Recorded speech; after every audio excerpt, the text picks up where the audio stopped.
এজন্য আমার ভাইয়েরা, কিয়ামতের পূর্বে কিয়ামতের আলামতের 15টা আলামত প্রকাশ পাবে। পর্দার অন্তরালের যে সমস্ত মা বোনেরা কোরআনুল কারীমের তাফসীর শুনতে এসেছেন, গভীর মনোযোগ দিয়ে শুনতে হবে। এই যে আমাদের বয়স যদি 70 বছর হয়, তাহলে আমাদের বয়স বলেন তো বাড়তেছে না কমতেছে? তাহলে দুনিয়াটারও কিন্তু একটা বয়স আল্লাহ পাক নির্ধারণ করে দিয়েছেন। এই দুনিয়ার বয়সটা যত দিন যাচ্ছে, যত বছর যাচ্ছে, যত সেঞ্চুরি যেন বছরগুলো চলে যাচ্ছে, ঠিক দিন দিন কিন্তু আমরা কিয়ামতের দিকে ধীরে ধীরে ধাবিত হচ্ছি। ঠিক না বল? এজন্য আল্লাহ রাব্বুল আলামিন বলেন, কিয়ামতের পূর্বে 15টা আলামত প্রকাশ পাবে। তার মধ্যে 1 নাম্বার হলো, এই দুনিয়ার মানুষগুলো কিয়ামতের পূর্বে অবৈধ সম্পদ অর্জনের প্রতিযোগিতায় দুনিয়ায় শুরু করে দিবে। এটা কি বাকি আছে? আপনার গ্রাম আমার গ্রাম, আপনার বাড়ি আমার বাড়ি, যেখানেই যান, হাজী সাহেব হজ করে আসছে, যাওয়ার সময় ছেলেকে সব নামে করে দিল আর মেয়ের নামে মাত্র 500। হাজী সাহেব চিন্তা করে, সবকিছু ছেলেকে দিয়ে দিলাম আর মেয়েকে দোয়া দিয়ে দিলাম, আর হাজী সাহেব হজ করতে যাওয়ার পূর্বে তুমি তো তোমার মেয়ের সঙ্গে জুলুম করে গেলে। অথচ মক্কা শরীফের গেলার ধরে আল্লাহকে বলে, আল্লাহ আমাকে বাঁচাও। বা আল্লাহ কি এত বোকা? চাকরি যারা করে সরকারি, যাদের একটা বাড়ি আছে তাদের 5টা বাড়ি লাগবে। যাদের 1 বিঘা জমির মালিক, তার 1 বিঘা থেকে 15 বিঘা করতে হবে। এই যে অবৈধ সম্পদ অর্জনের প্রতিযোগিতা আজ আমার দেশে শুরু হয়ে গেছে। আল্লাহ পাক বলেন, এই অর্জনকৃত সম্পদটা যদি একটা মানুষের অবৈধ হয়, তখন বুঝতে হবে কিয়ামতের আলামত দুনিয়াতে কি হয়েছে, প্রকাশ পেয়ে গেছে। এজন্য আমার ভাইয়েরা, আল্লাহ রাব্বুল আলামিন বান্দাদেরকে জানাই দিলেন, বান্দারা শোনো, কিয়ামতের পূর্বে 15টা আলামত দুনিয়াতে প্রকাশ পাবে। তার মধ্যে 1 নাম্বার হলো, এই দুনিয়াতে অবৈধ সম্পদ অর্জনের প্রতিযোগিতা তৈরি হয়ে যাবে। যার 1 তলা বাড়ি আছে তার 5 তলা লাগবে, যার 6 তলা বিল্ডিং আছে তার 10 তলা বিল্ডিং লাগবে, যার 15 বিঘা জমি আছে তার 30 বিঘা সম্পদের মালিক হতে হবে। এই প্রতিযোগিতা আজকে কিন্তু আমার দেশে চালু হয়ে গেছে। অথচ আমার দেশে কিন্তু এইটা চালু নাই যে অমুক 3 ওয়াক্ত নামাজ পড়ে আমাকে 5 ওয়াক্ত পড়তে হবে, প্রতিযোগিতা নাই। অমুক দিনে 15টা রোজা করে আমাকে 30টা রোজা করতে হবে, এই প্রতিযোগিতা কিন্তু আমাদের মধ্যে নাই। অমুকের সন্তান MBBS ডাক্তার, আমার সন্তানকেও ইঞ্জিনিয়ার বানাতে হবে, এই দিকে প্রতিযোগিতা। কিন্তু সন্তানকে হাফেজ কোরআন বানাতে হবে, সন্তানকে আলেম বানাতে হবে।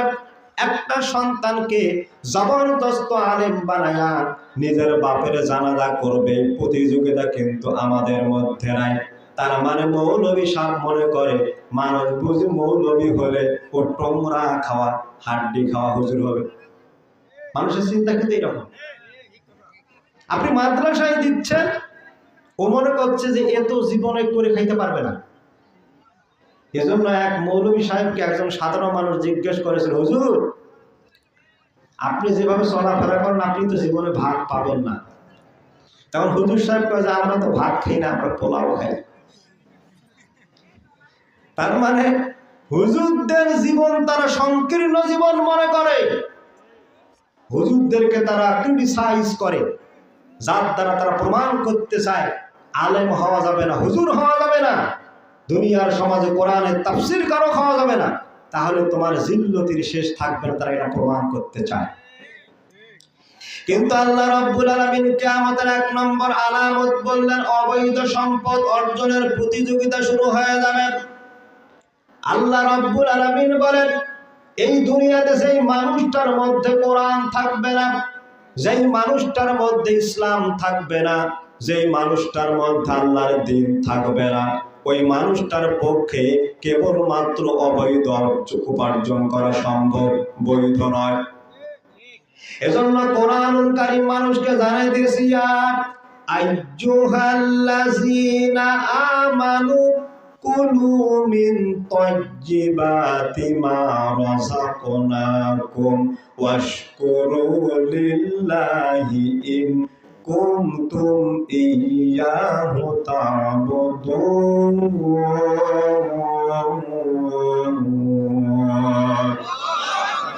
আল্লাহ পাক সূরা বাকারার 172 নম্বর আয়াতে বলেন, বান্দারা শোনো, ওহে দুনিয়ার মানুষেরা, তোমাদেরকে আল্লাহ রব্বুল আলামিন যেই পবিত্র রিজিক তোমাদেরকে দান করেছেন, যত রকমের সম্পদ তোমাদেরকে দান করেছেন, এই পবিত্র সম্পদ থেকে তোমাদেরকে উত্তমভাবে হালাল রিজিক ভক্ষণ করতে হবে।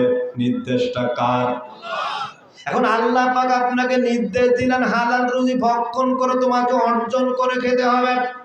আর আপনি যদি হালাল রুজি অর্জন না করে হারাম রুজি আপনি যদি নিজের শরীরের ভেতর ঢোকান, আর এই শরীর নিয়ে যদি মক্কা মুআজ্জামায় গিয়া 100 বারের বেশি আপনি হজ করেন, আল্লাহর কসম করে বলে গেলাম ওই হজ আপনার আল্লাহর দরবারে কবুল হবে নাকি?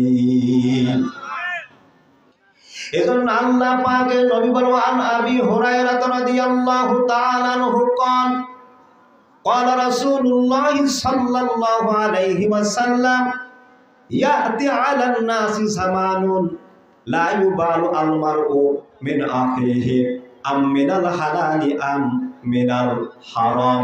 বলেন সুবহানাল্লাহ। এই যুগের মধ্যে এমন একটা সময় চলে আসবে, এমন একটা কাল আসবে, যেই কালের মধ্যে এমন কিছু মানুষ থাকবে যারা উপার্জন করবে সেটা তারা জানবেও না সম্পদটা হালাল না সম্পদটা হারাম। তার কারণ হলো তারা প্রতিযোগিতা করবে। সরকারি চাকরি যারা করবে তাদের মূল বেতন হলো 10,000, কিন্তু বাড়িতে দৈনিক সে টাকা নিয়ে আসে 20,000। তাহলে এখান থেকে দাঁড়ালো তার মাসিক ইনকাম হলো 6 লক্ষ টাকা। অথচ সে কিন্তু 10,000 টাকার বেতন চাকরি করে। তাহলে এই যে 5,90,000 টাকাটা সে ইনকাম করলো, আল্লাহ পাক বলেন এটাই হলো অবৈধ সম্পদ। তাহলে কিয়ামতের আলামত হলো 15টা, তার মধ্যে 1 নম্বর হলো এই দুনিয়াতে যারা অবৈধ সম্পদের প্রতিযোগিতা তৈরি করবে, আমার আল্লাহ রাব্বুল আলামিন বলেন বুঝতে হবে কিয়ামত আর বেশি দিন নাই। কিয়ামতের 2 নম্বর আলামত হলো মানুষ আমানতের খেয়ানত করবে। আমানতের কি করবে? খেয়ানত করবে। আর এই কাজটা সবচেয়ে বেশি করে যারা মুনাফিক তারা। একটা কথা মনে রাখবেন সব সময়, মুনাফিক কিন্তু কোনো আলাদা সম্প্রদায় নয়। মুনাফিক তৈরি হয় মুসলমানদের পক্ষ থেকে। মুনাফিক তৈরি হয় কার পক্ষ থেকে? মুসলমানদের পক্ষ থেকে। যেইটা মুনাফিক হবে মুসলমানদের পক্ষ থেকে, বুঝতে হবে ওর চাইতে হতভাগা, ওর চাইতে শয়তান আল্লাহর আকাশের নিচে জমিনের উপরে আর থাকা সম্ভব নয়। রাসূল কারীম সাল্লাল্লাহু আলাইহি ওয়াসাল্লাম বলেন, মুনাফিক আপনি চিনবেন কিভাবে? মুনাফিক চিনার 3টা উপায় আছে। আয়াতুল মুনাফিক সালাসুন। মুনাফিকের আলামত হইল 3টা। কয়টা? সবাই বলেন কয়টা? 3টা। ইজা হাদ্দাসা কাযাবা। যখন মুনাফিক কোনো কথা বলে, মুনাফিক তখন কথায় কথায় মিথ্যা কথা বলে। ওয়া ইজা উতুমিনা খানা। মুনাফিকের কাছে যখন কোনো কিছু আমানত রাখা হয়, তখন মুনাফিক সেটার খেয়ানত করে।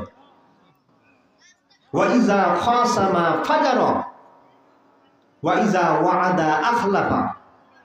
কোন কোন রিওয়ায়াতে মুনাফিকের আলামত 4টা বলা হয়েছে। আবার সহিহ হাদিস দ্বারা আবু হুরায়রার হাদিস দিয়ে বর্ণিত মুনাফিকের আলামত হইল 3টা। তার মধ্যে যারা ওয়াদা করে ওয়াদা ভঙ্গ করে, আর যারা কথায় কথায় মানুষের সঙ্গে ঝগড়া লাগলে খারাপ কথায় গালিগালাজ করে, আমার আল্লাহ পাক বলেন এই 4টা বৈশিষ্ট্য যার মধ্যে থাকবে সেটা আমি হই, আপনি হন, আপনার গ্রামে যাই হোক, আপনার স্ত্রী হোক, অবশ্যই বুঝে নিতে হবে লোকটা মুনাফিক। এই জন্য আল্লাহ রাব্বুল আলামিন এখানে মানুষদেরকে বললেন, বান্দারা শোনো, কিয়ামতের 2 নম্বর আলামত হলো যারা আমানতের খেয়ানত করবে, এই লোকগুলো যখন দুনিয়াতে বেশি দেখা যাবে, আল্লাহ রাব্বুল আলামিন বলেন তখন বুঝে নিতে হবে দুনিয়াটার মধ্যে কিয়ামত কিন্তু আর বেশি দেরি নাই। বলেন নাউজুবিল্লাহ। কোরআনে হাকিম মানুষকে জানাই দিয়েছে, ইন্না আরাদনাল আমানাতা আলাস সামাওয়াতি ওয়াল আরদি ওয়াল জিবালি ফাআবাইনা আইয়াহমিলনাহা ওয়া আশফাকনা মিনহা ওয়া হামালাহাল ইনসানু ইন্নাহু কানা যালুমান জাহুলা। আল্লাহু আকবার। আল্লাহ পাক সূরা আহজাবের 72 নম্বর আয়াতে বলেন, বান্দারা শোনো, ইন্না আরাদনাল আমানাতা আলাস সামাওয়াতি ওয়াল আরদ, নিশ্চয়ই এই আমানতটাকে সর্বপ্রথম পাহাড় পর্বতের কাছে গিয়ে বলা হলো, পাহাড় পর্বত তোমরা এই আমানতের দায়িত্বটা একটু গ্রহণ করো। পাহাড় পর্বত কিন্তু আল্লাহ পাকের আমানতটাকে গ্রহণ করতে অস্বীকার করেছিল। তারা বলেছিল যে আমানত এমন একটা গুরুত্বপূর্ণ বিষয়, এমন একটা গুরুভার অর্জিত একটা বিষয়, এই বিষয়টা কিন্তু আমরা গ্রহণ করতে পারব না। কিন্তু সেই সময় মানুষ দায়িত্ব নিয়ে আমানতটাকে কাঁধের মধ্যে নিয়েছিল। কাঁধের মধ্যে নেওয়ার পর বান্দা নিজ দায়িত্বে আমানতটাকে নিজের কাঁধের উপরে নেওয়ার পরও বান্দারা কিন্তু আল্লাহর সঙ্গে আমানতের খেয়ানত করেছে, করে নাই।